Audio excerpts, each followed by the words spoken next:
Hi friends, welcome back to Kamakshi tailoring class. నా పేరు యశ్వతి. నేను ఈరోజు డిజైనర్ బ్లౌజ్ ఏ విధంగా కుట్టాలో చూపిస్తున్నాను. హైట్ వచ్చేసి 15 ఇంచెస్, విడ్త్ వచ్చేసి 10 ఇంచెస్, షోల్డర్ వచ్చేసి 5.5, ఆర్మ్ పొడవు వచ్చేసి 6.5, నెక్ విడ్త్ వచ్చేసి 2.5, నెక్ పొడవు వచ్చేసి 10 ఇంచెస్. ఈ విధంగా మనము బాక్స్ లాగా మార్కింగ్ చేసుకోవాలి.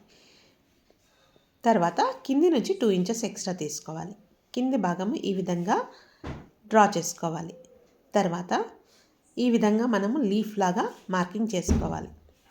తర్వాత ఈ విధంగా డిజైన్ అనేది మార్కింగ్ చేసుకుంటూ రావాలి. పాట్ షేప్ లాగా మార్కింగ్ చేయాలి. చూడ్డానికి మనకు ఒక ఫ్లవర్ పెటిల్ లాగా ఉంటుంది. ఈ విధంగా ఏ విధంగా అయితే డ్రా చేసామో అదే విధంగా కట్ చేసుకుంటూ రావాలి. పెటిల్ షేప్లో కట్ చేస్తూ రావాలి. ఎక్స్ట్రా కట్ కావద్దు ఫ్రెండ్స్. ఎంత డ్రా చేసామో అంతవరకే కట్ కావాలి.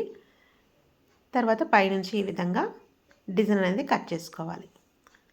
ఈ విధంగా కట్ చేసిన తర్వాత మెయిన్ క్లాత్ కూడా నేను తీసుకొని రెడీగా పెట్టుకున్నాను. ఇప్పుడు ఏదైతే కట్ చేసిన పీస్ ఉంటుందో అది క్యాన్వాస్ పైన పెట్టుకోవాలి. క్యాన్వాస్ అనేది నేను డబుల్ ఫోల్డ్ చేశాను.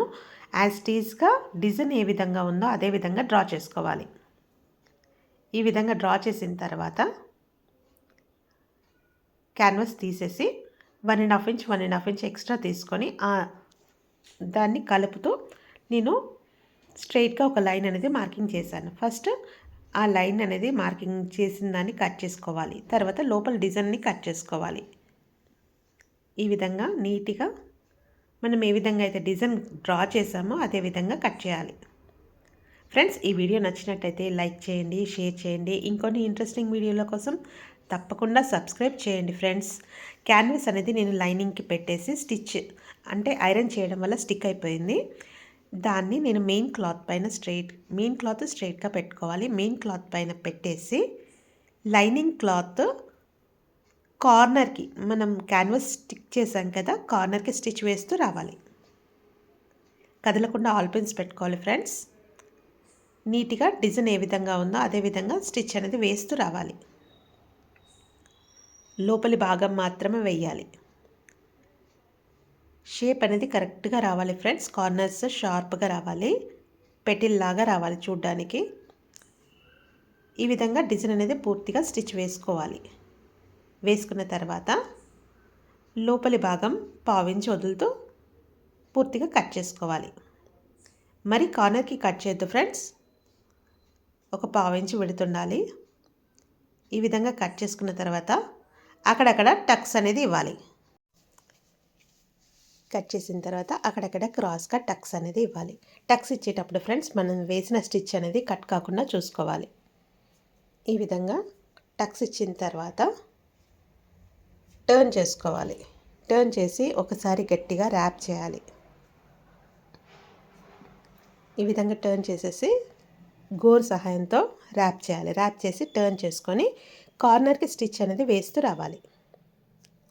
కార్నర్కి వేస్తేనే షో ఉంటుంది ఫ్రెండ్స్. ఈ స్టిచ్ అనేది షో కోసం వేస్తున్నాము. కార్నర్కి మాత్రమే రావాలి. ఈ విధంగా నీట్గా స్టిచ్ అనేది కార్నర్కి వేస్తూ రావాలి. నీట్గా వేయాలి ఫ్రెండ్స్. ముడత లేకుండా చూసుకోవాలి. ఇప్పటి వరకు సబ్స్క్రైబ్ చేయని వాళ్ళు తప్పకుండా సబ్స్క్రైబ్ చేయండి ఫ్రెండ్స్. నేను పంపించిన ప్రతి వీడియో మీకు నోటిఫికేషన్ రూపంలో వస్తుంది. టర్న్ చేసుకొని లైనింగ్ ఏ విధంగా ఉందో అదే విధంగా స్టిచ్ అనేది వేస్తూ రావాలి. లైనింగ్ అవుట్లైన్ మొత్తం స్టిచ్ అనేది వేయాలి. ముడతలు లేకుండా సెట్ చేస్తూ కార్నర్కి స్టిచ్ అనేది వేయాలి. వేసిన తర్వాత ఎక్స్ట్రా క్లాత్ని దగ్గరికి కట్ చేసుకోవాలి. ఈ విధంగా కట్ చేసుకోవాలి. కట్ చేసుకున్న తర్వాత షోల్డర్ మధ్య భాగంలో పట్టుకుంటూ నడుము వద్ద 4 ఇంచెస్ ఫ్లీట్ అనేది పెట్టుకోవాలి. ఈ విధంగా పెట్టుకున్న తర్వాత నడుము పట్టి వేసుకోవాలి. నడుము పట్టి నేను 1.5 ఇంచ్ క్లాత్ తీసుకున్నాను ఫ్రెండ్స్. ఒక సైడు మడిచి కుట్టేశాను. అది నడుముకి పెట్టేసి నడుము పట్టి అనేది స్టిచ్ వేసుకోవాలి. తర్వాత నేను నెక్కి గోల్డెన్ కలర్ లేస్ వేస్తున్నాను ఫ్రెండ్స్. లేస్ని ఈ విధంగా సెట్ చేస్తూ కార్నర్కి డిజైన్ ఏ విధంగా ఉంది అదే విధంగా రావాలి. షార్ప్ దగ్గర ఒక 1/4 ఇంచ్ వరకు ఇలా ఫోల్డ్ చేయాలి. ఫోల్డ్ చేయడం వలన మనకు డిజైన్ అనేది వి షేప్లో వస్తుంది. మళ్ళీ టర్న్ చేసుకొని కార్నర్ వద్ద 1/4 ఇంచ్ ఫోల్డ్ చేయాలి. ఈ విధంగా ఫోల్డ్ చేసి మరో ప్రక్కని కూడా అదే విధంగా డిజైన్ అనేది స్టిచ్ వేస్తూ రావాలి. నీట్గా కార్నర్కి మాత్రమే రావాలి. 1/4 ఇంచ్ ఫోల్డ్ చేసి మళ్ళీ టర్న్ చేసుకోవాలి. నెక్ మొత్తం స్టిచ్ వేసుకోవాలి. వేసుకున్న తర్వాత లేస్ అనేది కట్ చేసి మరో ప్రక్కని కూడా అవుట్లైన్ స్టిచ్ వేస్తూ రావాలి. ఈ విధంగా 2 సైడ్స్ వేయడం వల్ల లేస్ అనేది లెవ్వకుండా ఉంటుంది. తప్పకుండా ట్రై చేయండి ఫ్రెండ్స్. ఎలా ఉందో కామెంట్ సెక్షన్లో కామెంట్ చేయండి.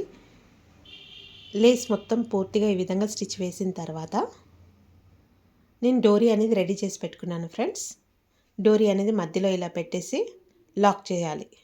నేను డోరీ అనేది మధ్యలో ఒక్కసారి కింది భాగంలో కూడా ఒకసారి వేశాను.